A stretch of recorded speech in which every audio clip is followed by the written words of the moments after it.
Target achievers அனைவருக்கும் இனிய வணக்கம். இது சிலபஸ் டாபிக்ல இருக்கக்கூடிய பகுதியில உணவே மருந்து நோய் தீர்க்கும் மூலிகைகள் தொடர்பான செய்திகள்.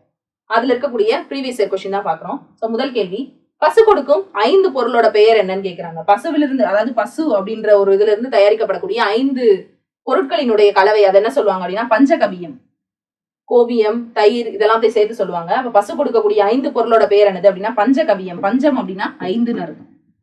அடுத்தது, தொண்டை கட்டை தொலைக்கக்கூடிய உணவு பொருள் எதுன்னு கேக்குறாங்க. தொண்டை கட்டிக்குச்சு அப்படின்னா அவன் என்ன சொல்லுவாங்க, மிளகு தண்ணி. அப்ப மிளகு. தொண்டை கட்டை தொலைக்கக்கூடிய உணவு பொருள் எது அப்படின்னு கேக்குறாங்க, மிளகு. அடுத்து, சிங்கவள்ளி என்ற சொல் எந்த செடியை குறிக்கக்கூடியது? ஒரு தடவை டெஸ்ட் கொஸ்டின்ல கேட்டாது, டீச்சர் ட்ரைனிங் கொஸ்டின்ல கேட்டிருந்தாங்க. சிங்கவள்ளி அப்படின்ற சொல் வந்து எந்த செடியை குறிக்கக்கூடியது அப்படின்னா தூதுவளை. தூதுவளை தான் என்ன சொல்லுவாங்க அப்படின்னா சிங்கவள்ளி அப்படின்னு சொல்லுவாங்க. ஞான பச்சிலை அப்படின்னு வள்ளலார் எதை சொல்றாரு அப்படின்னா தூதுவளை தான் சொல்றாரு. தூதுவளையை ஞான பச்சிலை அப்படின்னு சொன்னவர் யார் அப்படின்னா வள்ளலார் சொல்லுவாரு. அடுத்தது, தான் அதை சம்புவின் கனி அப்படின்னு சொல்லி தடங்கையில் எடுத்து முன் பார்த்தான். சம்புவின் கனி அப்படின்னா ஒரு வண்டு கீழே விழுந்ததை எடுத்து இப்படி கையில வச்சு பார்க்கும்போது அது நாவல் கனி மாதிரி இருந்துச்சான். அப்ப சம்புவின் கனி என அழைக்கப்படக்கூடியது. சம்புவின் கனி அப்படின்னா என்ன அர்த்தம் அப்படின்னா நாவல் கனி அப்படின்னு அர்த்தம். இந்த வரிகள்ல இடம்பெற்றிருக்கக்கூடிய கனி வந்து நாவல் கனி. அடுத்து, பனை என்னும் சொல்லினுடைய பொருள் எது அப்படின்னு கேக்குறாங்க. பனைனா மூங்கில். இதுக்கு இன்னொரு பேரு இருக்கு, வேய். வேய்னால என்னது அப்படின்னா மூங்கில் தான். களை அப்படின்னாலும் மூங்கில் தான். பனை அப்படின்றது ஒரு மூங்கில் வகையை சேர்ந்த ஒண்ணுதான். அப்ப பனை என்னும் சொல்லின் பொருள் மூங்கில். அடுத்தது, விளையாட்டினுடைய அடிப்படையான நோக்கமே என்ன அப்படின்னா போட்டியிடுறது. விளையாட்டினுடைய அடிப்படை நோக்கம் போட்டியிடுதல். இதுவும் பழைய புக்ல இருந்து எடுத்த கொஸ்டின். அடுத்து, தேன் கலந்து பால் கலந்து செழுங்கனி தீஞ்சுவை கலந்து என் ஊன் கலந்து உயிர் கலந்து ஒட்டாமல் இனிப்பதுவே. இந்த பாடல்ல ஊன் அப்படின்ற தமிழ் சொல் எதை குறிக்கிறது அப்படின்னு கேட்டிருக்காங்க, நினம். இது ஊன் அப்படின்னா உணவு, அதே மாதிரி கொழுப்பு, இந்த மாதிரி விஷயத்தை என்ன செய்யும் அப்படின்னா அந்த நினம் அப்படின்றது குறிக்கும். அப்ப தேன் கலந்து பால் கலந்து கொழுங்கனி தீஞ்சுவை கலந்து அப்படின்னு சொல்லிட்டாலும் அது உணவை பத்தி தான் சொல்றாங்க. என் ஊன் கலந்து உயிர் கலந்து ஒட்டாமல் இனிப்பதுவே. பாடல்ல ஊன் அப்படின்றது நினம் அப்படின்னு சொல்றாங்க. அடுத்தது, பெண்களினுடைய கருப்பை சார்ந்த நோய்களை இந்த மூலிகை நீக்கிறதுனால இதுக்கு குமரி அப்படின்னு சொல்லி ஒரு பெயர் இருக்கு. அப்படிப்பட்ட குமரி என்ற பெயர் உண்டு. அந்த மூலிகையினுடைய பெயர் என்ன அப்படின்னா கற்றாழை. இதுக்கு இன்னொரு ஒரு பழமொழியே இருக்கு, குமரி கண்ட நோய்க்கு குமரி கொடு அப்படின்னு சொல்லுவாங்க. குமரி அப்படின்றது யார சொல்றாங்கன்னா பெண்கள். பெண்களினுடைய கருப்பை சார்ந்த நோய்களுக்கு குமரி கொடு. குமரி அப்படின்னா கற்றாழை. அடுத்து, தவறான ஒன்றை சொல்லுங்க அப்படின்னு கேட்டிருக்காங்க. சிறுமல்லி, பெருமல்லி, சிறுவழுதனை, கண்டங்கத்திரி இதெல்லாம் வந்து எதை குறிக்கக்கூடியது அப்படின்னா ஏலாதியில இருக்கக்கூடிய மருந்து பொருட்கள். இதுல வந்து ஏலம் அப்படின்றதுல சிறுபஞ்ச மூலத்துல இருக்கக்கூடியது. இதுல ஏலம் அப்படின்றது சுக்கு மிளகு திப்பிலியில வரக்கூடிய திரிகடுகத்துல இருக்கிறது. அப்ப அதான் பொருந்தாதது. கீழ்கண்டவற்றுள் கரிசலாங்கண்ணியினுடைய சிறப்பு பெயர் என்னன்னு கேக்குறாங்க, பிருங்கசாரம். கரிசலாங்கண்ணியினுடைய சிறப்பு பெயர் பிருங்கசாரம். குமரினா கற்றாழை, ஞான பச்சிலை அப்படின்னா தூதுவளை. குமரினா கற்றாழை, குமரி கண்ட நோய்க்கு குமரி கொடு. ஞான பச்சிலை, தூதுவளையை ஞான பச்சிலைன்னு சொன்னவர் வள்ளலார் அப்படின்னு சொல்லி பார்த்தோம். தூதுவளை. அப்ப கரிசலாங்கண்ணியினுடைய இன்னொரு பேர் என்னது அப்படின்னா பிருங்கசாரம். பிருங்கராஜ் அப்படின்னு சொல்லி நம்ம நிறைய எண்ணெய்கள்ல பார்த்திருக்கோம். அதாவது கரிசலாங்கண்ணி. தானதை சம்புவின் கனி என்று தடங்கையில் எடுத்து முன் பார்த்தால். இது ரிப்பீட்டட் கொஸ்டின். சம்புவின் கனி அப்படின்னு எதை சொல்றோம் அப்படின்னா நாவல் பழத்தை சொல்றோம். அடுத்து, தவறான இணை எது அப்படின்னு கேக்குறாங்க. மணத்தக்காளி குளிர்ச்சி தரக்கூடியது. அப்ப வாய்ப்புண்ணை வந்து சரி செய்யும். முசுமுசுக்கை அப்படின்றது இருமலுக்கு சரியான மருந்து. அகத்திக்கீரை வந்து வயிற்று புண்ணை ஆற்றக்கூடியது. இது வந்து கண் நோய்க்கு கிடையாது. அப்ப இதுதான் என்னது அப்படின்னா தவறானது. வேப்பங்கொழுந்து மார்பு சளிக்கு என்னது அப்படின்னா நல்லது. பொருந்தாத இணையை தேர்வு செய்க அப்படின்னு கொடுத்திருக்காங்க. மேற்கு மலையிலிருந்து வந்தவை சந்தனமும் ஆரமும், கீழ்கடலிலிருந்து விளைந்தவை பவளமும், வடமலையிலிருந்து வந்தது பொண்ணு தான் சொல்லுவாங்களே தவிர கறி கிடையாது. அப்ப இதுதான் என்னது அப்படின்னா பொருந்தாத இணை. தென்கடலில் இருந்து கிடைத்தவை முத்து. அடுத்து, பிருங்கசாரம் தேகசாரம் அப்படின்னு எந்த மூலிகையினுடைய வேறு பெயர்கள் அப்படின்னு கொடுத்திருக்காங்கன்னா கரிசலாங்கண்ணி. கரிசலாங்கண்ணி அப்படின்ற மூலிகையை குறிக்காத வேற பெயர் அப்படின்றது சிங்கவள்ளி. சிங்கவள்ளின்னு எதை சொல்லுவாங்க அப்படின்னா தூதுவளையை சொல்லுவாங்க. அடுத்து, குரல் வளத்தை மேம்படுத்தக்கூடிய மூலிகையாக எதை சொல்றாங்க அப்படின்னா ஞான பச்சிலை. ஞான பச்சிலை அப்படின்னு சொல்றாங்க. குரல் வளத்தை மேம்படுத்தக்கூடிய மூலிகையாக தூதுவளை என்ன சொல்றாங்கன்னா ஞான பச்சிலை அப்படின்னு சொல்லுவாங்க. அடுத்ததான், பொருத்தமான பழமொழியை கண்டறிக அப்படின்னு கொடுத்திருக்காங்க. கற்றவனுக்கு கட்டுச்சோறு வேண்டாம் அப்படின்றது இதுல எதை குறிக்கக்கூடியது? ஞாயிறை கை மறைப்பார் இல் அப்படின்றத சொல்ல மாட்டோம். ஞாயிறு சூரியனை வந்து கை வச்சு மறைக்கிறவங்க யாரும் கிடையாதுன்றது இதோட பொருள் கிடையாது. கற்றவனுக்கு சென்ற இடமெல்லாம் சிறப்பு, அவன் கட்டுச்சோறு அப்படின்றது தேவையில்லை அப்படின்றத அதனுடைய பொருள்.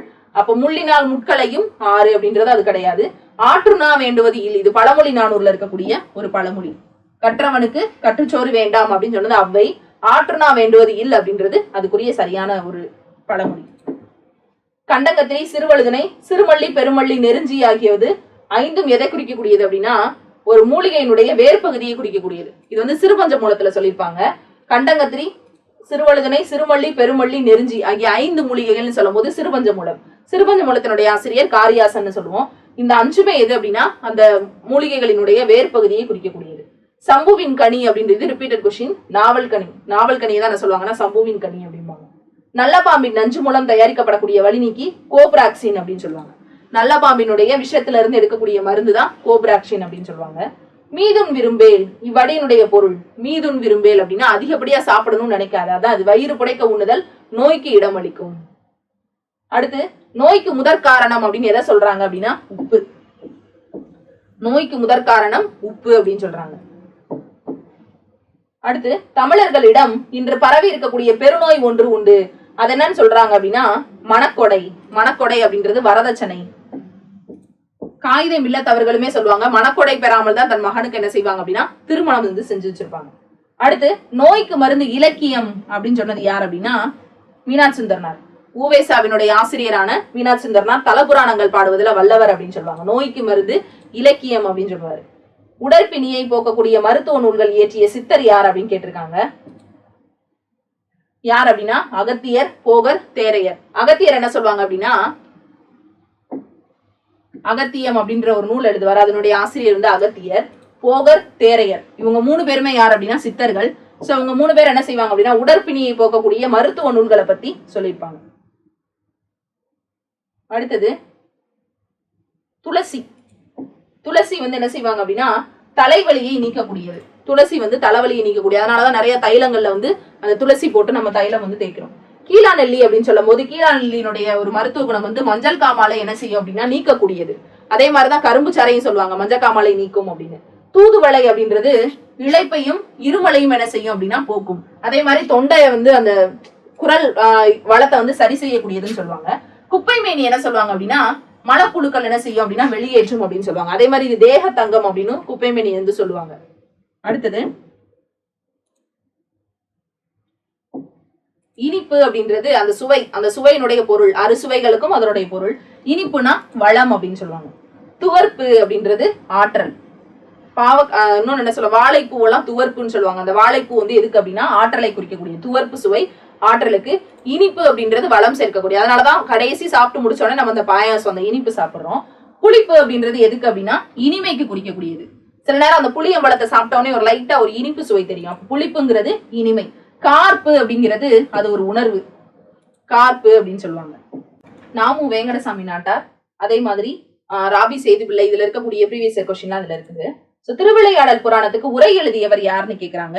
நாமு வேங்கடசாமி நாட்டார். திருவிளையாடல் புராணத்தினுடைய ஆசிரியர் யார் அப்படின்னா பரஞ்சோதி முனிவர். அந்த திருவிளையாடல் புராணத்துக்கு உரை எழுதியவர் யார் அப்படின்னா நாமு வேங்கடசாமி நாட்டார். அடுத்து தமிழ் பேரவை செம்மல் அப்படின்ற பட்டம் நாமு வேங்கடசாமி நாட்டாருக்கு வழங்கிய பல்கலைக்கழகம் எது அப்படின்னா மதுரை பல்கலைக்கழகம். அப்ப மதுரை பல்கலைக்கழகம் நாமு வேங்கடசாமி நாட்டாருக்கு என்ன கொடுப்பாங்க அப்படின்னா தமிழ் பேரவை செம்மல் அப்படின்ற ஒரு பட்டத்தை வந்து கொடுப்பாங்க. அடுத்து சிலப்பதிகாரம் எவ்வுரை ஆசிரியரின் உரை நூல் முழுமைக்கும் உள்ளது. அதாவது நாமு வேங்கடசாமி நாட்டார் என்ன பண்ணுவார் அப்படின்னா சிலப்பதிகாரத்துல இருக்கக்கூடிய எல்லாத்துக்குமே என்ன செய்வார் அப்படின்னா உரை எழுதியிருப்பாரு. இப்ப அடியாருக்கு நல்லார், அருமத உரைக்காரர் இவங்க எல்லாருமே சிலப்பதிகாரத்துக்கு உரை எழுதியிருப்பாங்க. ஆனா நூல் முழுமைக்குமே உரை எழுதினவர் யார் அப்படின்னா நாமு வேங்கடசாமி நாட்டார். இது ரொம்ப முக்கியமான கொஸ்டின். அப்ப சிலப்பதிகாரத்துக்கு எந்த உரையாசிரியரின் உரை நூல் முழுமைக்கும் உள்ளது? அடியாருக்கு நல்லாரும் எழுதியிருப்பாரு, நாமு வேங்கடசாமி எழுதியிருப்பாரு, அரும்பக உரைக்காரர் அப்படின்றவர் எழுதியிருப்பாரு, இளம்பூர்ணர் எழுதியிருப்பாரு. ஆனா சிலப்பதிகாரம் நூல் முழுமைக்கும் உரை எழுதியவர் நாமு வேங்கடசாமி நாட்டார். இதே மாதிரி இவர் திருவிளையாடல் புராணம் அப்படின்ற நூலுக்கு என்ன செஞ்சிருப்பாரு அப்படின்னா உரை எழுதியிருப்பாரு. அடுத்ததான் கள்ளர் சரித்திரம் அப்படின்ற உரைநடை நூலை எழுதியவர் யார் அப்படின்னு கேக்குறாங்க. நாமு வேங்கடசாமி நாட்டார். கள்ளர் சரித்திரம் அப்படின்ற நூல் உரைநடை நூல், அந்த நூலை எழுதினவர் நாமு வேங்கடசாமி நாட்டார். அடுத்து மகாவித்வான் மீனாட்சி சுந்தரனார். இவரை தலபுராணங்கள் பாடுறதுல வல்லவர் அப்படின்னு சொல்லுவாங்க. அவர்ல இருந்து ப்ரீவியஸ் இயர் கொஸ்டின். பக்தி நனி சொட்ட சொட்ட பாடிய கவி வளவ அப்படின்னு சேக்கிலாரை யார் புகழ்ந்தது அப்படின்னு கேக்குறாங்க. மகாவித்வான் மீனாட்சி சுந்தரனார். அப்ப பக்தி நனி சொட்ட சொட்ட பாடிய கவி வளவ அப்படின்ற அந்த ஸ்டேட்மெண்ட்டுக்கு உரியவர் யார் அப்படின்னா சேக்கிலார். அவர் அப்படி புகழ்ந்தது யார் அப்படின்னா மீனாட்சி சுந்தரனார். அதேதான் ரிப்பீட்டட் கொஸ்டின். பக்தி நனி சொட்ட சொட்ட பாடிய கவி வளவ அப்படின்னு மகாவித்வான் மீனாட்சி சுந்தரனார் அவர்களால பாடப்பட்டவர் யார்? அவர் யார பாடினாரு அப்படின்னு கேக்குறாங்க. அது வந்து சேக்கிலார பாராட்டிப்பாரு. தலப்புராணங்கள் பாடுறதுல வல்லவர் அப்படின்னு மீனாட்சி சுந்தரனார் சொல்லுவாங்க. ஊவேசாவினுடைய ஆசிரியர். ஊவே சாமிநாத ஐயருடைய ஆசிரியர் பெயர் என்னன்னு கேக்குறாங்க. மகாவித்வான் மீனாட்சி சுந்தரனார். அடுத்து, மித வேகமாக செயல் நூல் எழுதுவதில் வல்ல இவர் தமிழில் மிக பல செயல் நூல்களை எழுதியிருக்கிறாரு. மித வேகமாக, மித வேகத்துலதான் என்ன செய்வார் அப்படின்னா செயல் நூல்களை எழுதக்கூடிய தன்மை கொண்ட இவர் தமிழ்ல நிறைய நூல்களை எழுதியிருக்கிறாரு அப்படின்னு சொல்லும் போது மீனாட்சி சுந்தரனார். நோய்க்கு மருந்து இலக்கியம் அப்படின்ற வார்த்தையை சொன்னவர் யார் அப்படின்னு கேக்குறாங்க. மீனாட்சி சுந்தரனார். அடுத்து, மகாவித்வான் மீனாட்சி சுந்தரனார் பிறந்த ஆண்டு எதுன்னு கேக்குறாங்க. 1815. 1815. இதே 1815 தான் என்ன செய்வாங்க அப்படின்னா நம்மளுடைய சமூக சமய சீர்திருத்த இயக்கங்கள் இருக்கக்கூடிய அந்த ராஜாராம் மோகன் ராய் இருக்காருல்ல, அவருடைய இதுல ஆத்மீய சபா அப்படின்ற ஒண்ணு என்ன செய்வாங்க அப்படின்னா தோற்றுவிச்சிருப்பாங்க 1815. அடுத்ததான் ஊவேசா, தமிழ் தாத்தா என அழைக்கப்படுபவர். ஓலைச்சுவடிகளை தேடி தேடி தொகுத்தவர் ஊவேசா. அப்ப அவர் தமிழ் தாத்தா என அழைக்கப்படுபவர் யாருன்னு கேக்குறாங்க. ஊவேசா. சாமிநாதன் அப்படின்னு ஆசிரியரால பெயரிடப்பட்டவர் யாருன்னு கேக்குறாங்க. சாமிநாதன் அப்படின்னு ஆசிரியரால பெயரிடப்பட்டவர் ஊவேசா அவர்கள் தான். ஊவேசாவினுடைய வாழ்க்கை வரலாறு எந்த இதெல்லாம் தொடராக வெளிவந்தது அப்படின்னா ஆனந்த விகடன் என்ன செஞ்சு அப்படின்னா ஊவேசாவினுடைய வாழ்க்கை வரலாறு தொடராக வெளிவந்தது. ஊவேசாக்கு தபால் தலை 2006 வந்து வெளியிடப்பட்டிருக்கும். தன் வாழ்க்கை வரலாற்றை என் சரிதம் அப்படின்ற பெயர்ல ஆனந்த விகடன் இதழ்ல தொடராக எழுதியவர் யார் அப்படின்னா ஊவேசா. அவருடைய சுயசரிதை, அவருடைய வாழ்க்கை வரலாறு என் சரிதம் அப்படின்ற ஒரு தலைப்புல ஆனந்த விகடன்ல தொடரா எழுதினவர் தான் ஊவேசா. அடுத்து, அதே ரிப்பீட்டட் கொஸ்டின் தான். ஊவேசா என் சரிதம் என்னும் வரலாற்று நூலை எந்த தமிழில் தொடராக எழுதியிருக்காரு அப்படின்னு கேக்குறாங்க. ஆனந்த விகடன் என்ன செய்வார் அப்படின்னா தொடரா எழுதியிருப்பாரு. அடுத்து, ஆனந்த விகடன் இதழில் தம் வாழ்க்கை வரலாற்றை தொடராக எழுதி ரிப்பீட்டட் கொஸ்டின் தான் ஊவேசா. அடுத்து, தமிழறிஞர் ஊவேசா அவர்களின் பெயர் விரிவாக்கம் என்ன? உத்தமதானபுரம் வேங்கட சுப்புவின் மகன் சுவாமிநாதன் அப்படின்றதோடைய சுருக்கம் தான் என்னது அப்படின்னா ஊவேசா. அவருடைய ஊர் பெயர் என்னது அப்படின்னா உத்தமதானபுரம். இவருடைய அப்பா பேர் என்ன அப்படின்னா வேங்கட சுப்பு. அவருடைய பையன் தான் யார் அப்படின்னா சாமிநாதன். அப்ப ஊவேசாவினுடைய இயற்பெயர் சாமிநாதன். உத்தமதானபுரம் வேங்கட சுப்புவினுடைய மகன் சாமிநாதன். அடுத்தது, ஊவே சாமிநாத ஐயரினுடைய ஆசிரியர் யார் அப்படின்னு கேக்குறாங்க. மகாவித்வா மீனாட்சி சுந்தரனார். ஊவேசாவினுடைய ஆசிரியர் மகாவித்வான் மீனாட்சி சுந்தரனார். பொருந்தாததை எழுதுகன்னு கேக்குறாங்க. ஊவேசா பதிப்பித்த நூல்கள் உலா, கோவை, பரணி, பிள்ளை தமிழ் என்ன செய்யல அப்படின்னா இவர் பதிப்பிக்கல. அப்ப இவர் பதிப்பித்த நூல் பிள்ளை தமிழ் கிடையாது. ஊவேசா அவர்களினுடைய தமிழ் பணியை பாராட்டிய வெளிநாட்டு அறிஞர்கள் யார் அப்படின்னா ஜி.யு. போப்பும் சூழியல் வின்சோனும். இதே வந்துட்டு என்ன சொல்வார் அப்படின்னா அந்த ஊவேசாவை பத்தி காந்தியடிகள் ஒண்ணு சொல்லுவாரு. இந்த பெரியவரின் அடிநிழலில் இருந்த வண்ணம் நான் தமிழ் கற்க வேண்டும் அப்படின்னு சொன்னது காந்தியடிகள். அதே ஊவேசாவினுடைய தமிழ் பணிகளை பாராட்டிய வெளிநாட்டு அறிஞர்கள் ஜி.யு. போப்பும் சூழியல் வின்சோனும். இதுவும் பழைய புக்ல இருந்தா எடுத்திருக்காங்க. அடுத்து, ஊவேசாவினுடைய தமிழ் பணிகளை பாராட்டிய மேலை நாட்டவர் சூழியல் வின்சோன் அப்படின்னு சொல்லுவாங்க. அடுத்து, இது ரிப்பீட்டட் கொஸ்டின். யார் காப்பார் என தமிழனை ஏங்கிய போது நான் காப்பேன் என எழுந்தார் ஒருவர். அவர் யார் அப்படின்னா ஊவேசா. ஊவேசா வந்து என்ன சொல்வார் அப்படின்னா யார் காப்பார் என்ன, எல்லா தமிழ் இலக்கியத்தை சேர்ந்த எல்லா புலவர்களும் கவிஞர்களும் அழிஞ்சு கொண்டே வர்றாங்களே, இப்ப என்னை யார் காப்பாருன்னு தமிழனை ஏங்கிய போது நான் காப்பேன் என தமிழுக்கு அணிகலனாய் வந்தவர் யார் அப்படின்னா ஊவேசா. அடுத்து, ஐங்குறு நூற்றை முதல்ல பதிப்பித்தவர் யார் அப்படின்னா ஊவே சுவாமிநாதன். சிலப்பதிகாரம் முழுமைக்குமே உரை எழுதினவர் நாமு வேங்கடசாமி நாட்டார். திருவிளையாடல் புராணத்துக்கு அவர் உரை எழுதுவாரு. ஐங்குறு நூற்றை முதல்ல பதிப்பிச்சவர் யார் அப்படின்னா ஊவே சாமிநாதன். அதே மாதிரி பொறுத்துக்க கொடுத்திருக்காங்க. திணைமாலை 150 அதனுடைய ஆசிரியர் யாருன்னு கேட்டிருக்காங்க. ஏலாதினுடைய ஆசிரியர் கணித மேதாவியார். திரிகடுகத்தினுடைய ஆசிரியர் யார் அப்படின்னா நல்லாதானார். திணைமொழி 50 அப்படின்ற நூலினுடைய ஆசிரியர் யாருன்னு கேக்குறாங்க ஊவேசா. திணைமொழி 50. புறப்பொருள் வெண்பா மாலை, திணைமொழி 50 வந்து கண்ணன் சேந்தனார் அப்படின்னு சொல்லுவாங்க. புறப்பொருள் வெண்பா மாலை வந்து ஊவேசாவினுடைய ஒரு நூல் அப்படின்னு சொல்லுவாங்க. இதுல ஆப்ஷன் என்ன செஞ்சிருக்கு அப்படின்னா மாறி இருக்கு. அடுத்ததா திருவிக்கா. தமிழகத்தில் காந்தியடிகளினுடைய பேச்சை மொழிபெயர்த்தவர், தமிழ்நாட்டுல காந்தியடிகளுடைய பேச்சை மொழிபெயர்த்தவர் யார் அப்படின்னா திருவிக்கா. அதே மாதிரி இவர் தமிழ்நாட்டின் சொத்து அப்படின்னு பாரதியாரை யார் சொல்லுவா அப்படின்னா காந்தியடிகள் சொல்லுவாரு. அடுத்தது, பூக்களிலே சிறந்த பூ பருத்தி பூ அப்படின்னு சொன்னவர் யார் அப்படின்னா திருவிக்கா. பூக்களிலே சிறந்த பூ பருத்தி பூ அப்படின்னு சொன்னவர் திருவிக்கா. அடுத்தது, தமிழை வளர்க்க வேண்டும் என்றால் பிற மொழியை வெறுக்க வேண்டும் அப்படின்றது பொருள் கிடையாது அப்படின்னு சொன்னதும் திருவிக்கா தான். தமிழை வளர்க்கணும் அப்படின்னா பிற மொழி நூல்களை கற்று தமிழ்ல மொழிபெயர்க்கணும் தான் அர்த்தமே தவிர பிற மொழி நூல்களை வெறுக்கணும் அப்படின்றது அர்த்தம் கிடையாதுன்னு சொன்னது திருவிக்கா. அடுத்து, திருவி கல்யாண சுந்தரனார் எழுதாத நூல் எதுன்னு கேக்குறாங்க. முருகன் அல்லது அழகு, நாயன்மார் வரலாறு, தமிழ்நாடும் நம்மாழ்வாரும், பொதுமை வேட்டல் இதெல்லாம் இவருடைய நூல்கள் தான். சத்திய வேத கீர்த்தனைகள் இவருடைய நூல் கிடையாது. அடுத்ததான் திருவிக்காவினுடைய செய்யுள் நூல்கள் எது அப்படின்னு கேக்குறாங்க. உரிமை வேட்டல், சைவத்திரவு, பொருளும் அருளும், கடவுள் காட்சியும், தாய்மானவரும் இது எல்லாமே இவருடைய நூல்கள் தான். ஆனா இதுல உரிமை வேட்டலும் பொருளும் அழகும் இது ரெண்டுமே என்னது அப்படின்னா செய்யுள் நூல்கள். அடுத்ததா ராபி சேதுபிள்ளை, சொல்லின் செல்வர் அப்படின்னு இவருக்கு ஒரு பேர் இருக்கு.